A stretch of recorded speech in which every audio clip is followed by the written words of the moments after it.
İyi günler değerli medya teknoloji izleyenleri. Bu haftada dop dolu bir içerikle karşınızdayız. Bilim, teknoloji ve tasarım alanında yaşanan gelişmeleri, yeni keşifleri ve icat haberlerini ekranlarınıza getireceğiz. Kısa kısa ve dosya bölümümüzde sizlerle olacak. Gelin hep birlikte programımıza başlayalım.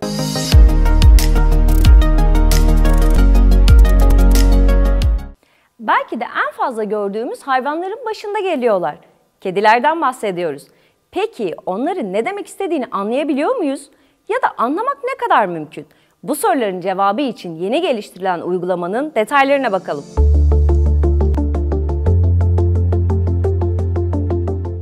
Alexa sesli asistanın yazılımcılığını yapan ve Aquelon yazılım şirketinde çalışma yürüten mühendisler bir araya gelerek bir yeniliğe imza attı. Mühendislerin MeowTalk adını verdikleri bu uygulama, kedinin sesini kaydederek oluşturulan veri tabanı sayesinde kedilerin ne demek istediklerini anlamamızı sağlıyor. Aquelon ekibi yazılımcıları geliştirdikleri uygulama ile ilgili şu bilgileri verdi. Kediler üzerine yapılan araştırmalar her kedinin benzersiz ve yanında bulundukları insana göre değiştiğini gösteriyor. Bu nedenle genel bir veri tabanı yerine her kaydedilecek kedi sesi için yeni bir veri tabanı oluşturacak bir uygulama geliştirdik. Böylelikle besle beni, kızgınım, beni yalnız bırak gibi 13 kelimelik bir sözlük oluşturduk. MeowTalk yazılımcılarından Javier Sanchez ise uygulamamız salgından dolayı herkesin evinde kalmaya çalıştığı bu günlerde kediyle birlikte yaşayan insanlar için oldukça önemli. İnsanlar bu uygulama sayesinde kendini hapiste zannetmeyecek. Bu nedenle kediler üzerine böylesi bir çalışma başlattık. Uygulamanın ilk aşaması birkaç küçük aksaklık dışında başarılı geçti diye konuştu. Wood Green'in hayvanseverleri ekibinden kedi davranışları uzmanı Juliet Jones, uygulama sahibinin çevirileri etiketlemesine dayandığından içerisinde iletişimsizliğe de yer var. Sahiplere kedilerinin ne hissettiği konusunda yanlış izlenim bırakabilecek bazı yanlışlıklar olabilir. Mevcut haliyle uygulamaya yalnızca eğlence amaçlı bakılmalıdır dedi.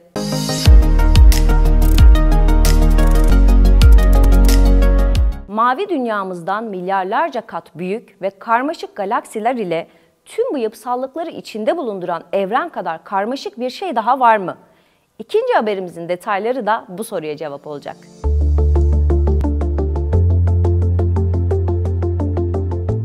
Düşünce tarihinden bu yana neredeyse her dönem birçok filozof insan-evren ilişkisine yoğunlaştı. İnsanın aslında her şeyin özeti olduğunu belirtti. Bu ilişkinin astrofizik ve tıp yönleri ise bir hayli dikkat çekiyor.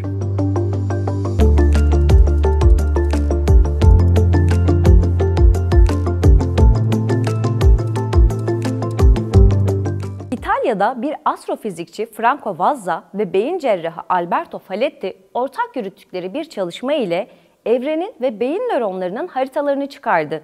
Araştırmacılar elde edilen verilerin çarpıcı benzerlikler taşıdığını açıkladı. Konuyla ilgili açıklama yapan bilim insanları şunları belirtti. Galaksiler yüz milyonlarca ışık yılı boyunca uzanan muazzam yapılar halinde gruplanabilir. Bu yapılar ile kozmik boşluklar adı verilen komşu boş uzay alanları arasındaki sınır son derece karmaşık olabilir. Yerçekimi bu sınırlarda maddeyi saniyede binlerce kilometre hıza çıkararak galaksiler arası gazlarda şok dalgaları ve türbülans yaratır. Boşluk filaman sınırının onu tanımlamak için gereken bilgi bitlerinin sayısıyla ölçüldüğünde evrenin en karmaşık hacimlerinden biri olduğunu tahmin ettik. Bu da bizi bu sorunsallığı düşünmeye sevk etti. Acaba beyin evrenden daha karmaşık mı? Araştırmacılar böylesine ilginç benzerlikleri bulunan iki önemli alanın sadece şekilsel olmadığına dikkat çekerek bu benzerliğin daha derin nedenlerinin olduğunu ve daha önemli şeylerin bulunduğunu ispatlamak için bu çalışmayı yaptıklarını dile getirdiler.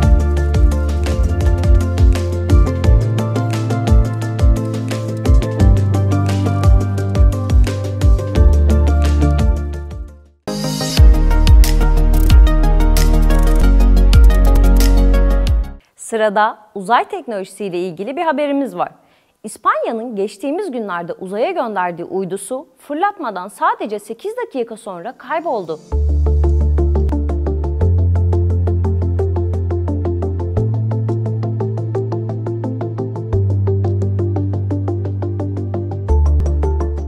İspanya, dünyayı izlemek için Fransa Guyana'sından uzaya bir Arianespace Vega roketi gönderdi.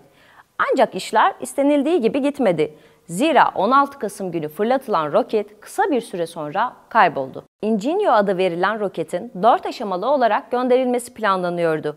Vega roketi Fransız Guyana'sı Kourou'daki Guyana Uzay Merkezi'nden saat 20.52'de havalandı ve görevin ilk aşamalarında sorunsuz bir şekilde uçtu. Ancak uçuştan 8 dakika sonra bir şeyler ters gitti. Stephen Israel kalkıştan 8 dakika sonra ve Vega'nın 4. aşaması olan avım etabının motorunun ateşlemesinden hemen sonra yörüngenin bozulduğunu gözlemledik. Bu durum hızın artık nominal olmadığı anlamına geliyor diye belirtti. Arianespace Vega'da artık bir uzay çöpü.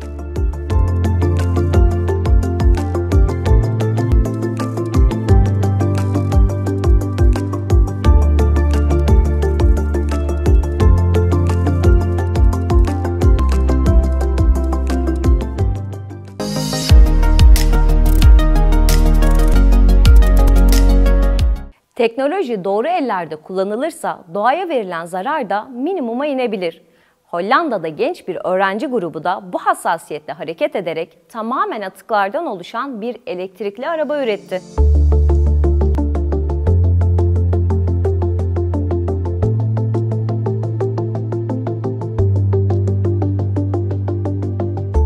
Teknolojik çalışmalar bazı yönleriyle doğaya zarar vermeye devam ederken Hollandalı öğrencilerden örnek bir çalışma geldi. Öğrenciler okyanustan geri dönüştürülen plastiklerden evsel çöplere kadar tamamen atıklardan yapılmış bir elektrikli araç yarattı. 2 koltuklu otomobil sadece 56 mil azami hıza sahip ve tek bir şarjla 137 mil hareket edebiliyor. Hollanda'daki Eindhoven Teknik Üniversitesi öğrencileri tarafından yaratılan ve Luca adı verilen araç, endüstriler için her yıl dünyanın ürettiği 2,1 milyar ton atık için yeni kullanım alanları bulabileceği yenilikçi yolları gösteren bir proje oldu. Yeni otomobilin şasisi okyanustan geri dönüştürülen keten ve pet şişelerden yapılırken iç kısmı sınıflandırılmamış evsel atıklardan, dış kısmı da genellikle televizyonlar ve aletler gibi cihazlarda bulunan sert plastiklerden oluşturuldu. Arabanın koltuk minderleri Hindistan cevizi ve at kılından yapıldı. Yan ve arka camlar ise geri dönüştürülmüş malzemelerden oluşturuldu.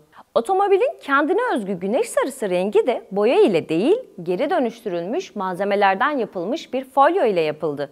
Araba her aksta bir tane olmak üzere 2 motorla çalıştırılıyor ve elektrik arızalı araçlardan atılan 6 pilden elde ediliyor.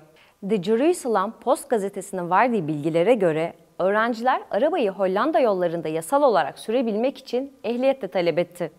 Reuters'a konuşan üretim ekibi üyesi Matthijs van Wijk, otomobil şirketlerinin atık malzemeleri kullanmaya başlayacağını umuyoruz. Birçok uygulama da mümkün. Giderek daha fazla şirket iç mekanda atık veya biyo bazlı malzemeler kullanıyor. Bundan bir şasi yapmanın da mümkün olduğunu göstermek istiyoruz dedi.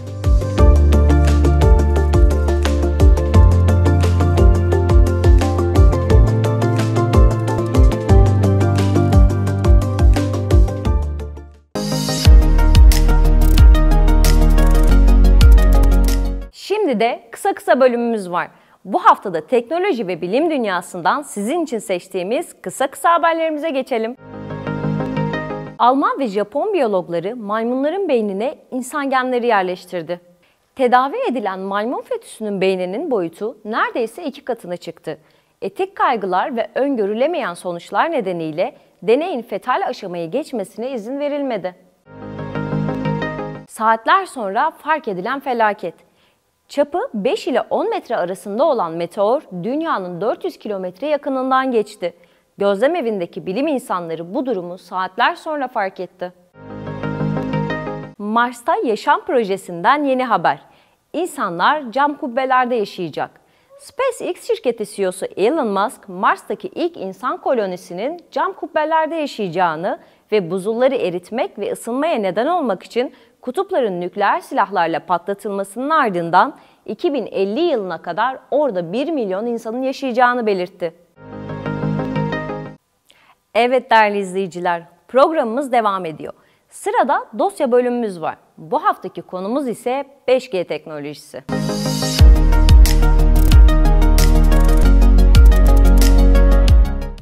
4G teknolojisi hayatımıza gireli henüz birkaç yıl olmuşken dünyada 5G teknolojisi ve getireceği yenilikler ile riskler konuşuluyor. Telekomünikasyon şirketleri 5G'nin 4. nesil teknolojiden 10 kat veri iletim hızı sağlayacağını belirtiyor.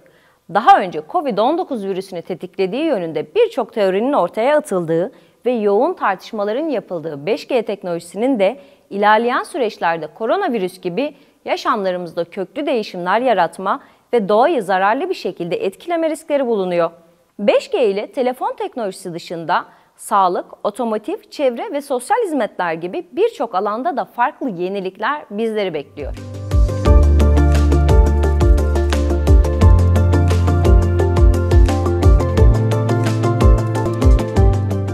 Yıllardır toplumsallaşmadan eser bırakmayan, arkadaşlık ilişkilerini sanallaştıran, duygularımızı, düşüncelerimizi, tepkimizi, nefretimizi ve bir bütün olarak bizi biz yapan her şeyi bir klavye, bir ekran ya da bir cep telefonuna sığdıran teknolojik gelişmeler öz eleştiri olarak bu yepyeni teknoloji ile insanları, evleri, şehirleri, ülkeleri ve daha birçok şeyi yüksek bir hızla birbirine bağlayacağını duyuruyor. İnsanlığın önünde örnek olarak duran 3G ve 4G teknolojileri bu durumun sadece sanal kalma tehlikesinin olduğunu gösteriyor.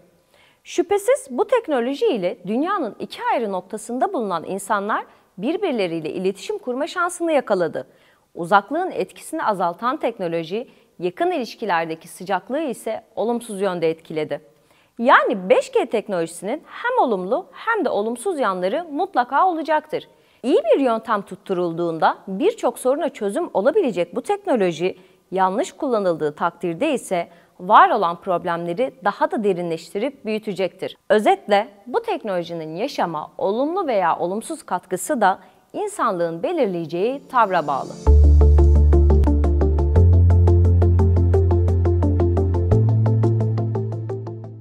Dosyamız da bu şekildeydi. Böylelikle bu haftada programımızın sonuna geldik. Haftaya yeni gelişmeler ve güncel haberlerle görüşmek üzere. Hoşça kalın.